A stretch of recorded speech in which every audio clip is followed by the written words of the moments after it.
Nagsalita na po ang Vice Presidente Sara Duterte kaugnay po sa impeachment proceedings laban po sa kanya. Nangyari po yan sa Kuala Lumpur, Malaysia kung saan niya ginunita ang araw ng kalayaan kasama po ang mga OFW doon. Nabanggit ng Vice Presidente ang nangyayaring impeachment trial sa kanya. Napanood niyo ba yung speech ni Senator Amy doon sa Senado? Marami ang nagsabi sa akin na naipaliwanag niya ng maayos kung ano ba yung nangyayari sa impeachment na ginagawa. The attacks are cowardly, yet openly disingenuous and arrogant.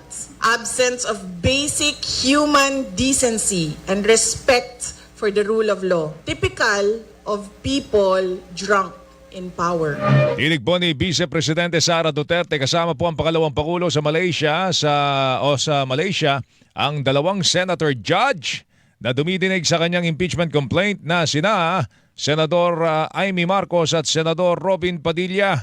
Dinagdag pa ni Vice President Duterte, lagi niyang iniimbitahan si Senator Amy Marcos kahit saan man siya pumunta. Sinasabi ko sa kanya, hindi ako ang magbabalik kay dating Pangulong Duterte sa Pilipinas. Dahil ang kapatid mo ang nagpadala sa kanya sa Hague, ikaw ang magbabalik sa kanya sa Pilipinas. Para siyang naka-hostage. Bibitawan ko lang yan siya kapag si dating Pangulong Duterte ay nabalik na sa Davao City.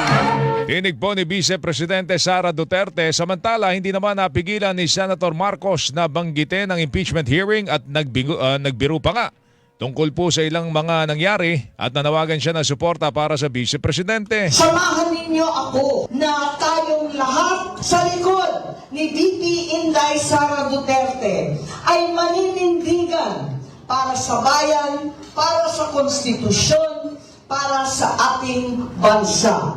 Dahil tayo ay malayang mamamayang Pilipino, ang mga tunay na hukom ng bayan. Tinig po ni Senator Amy Marcos.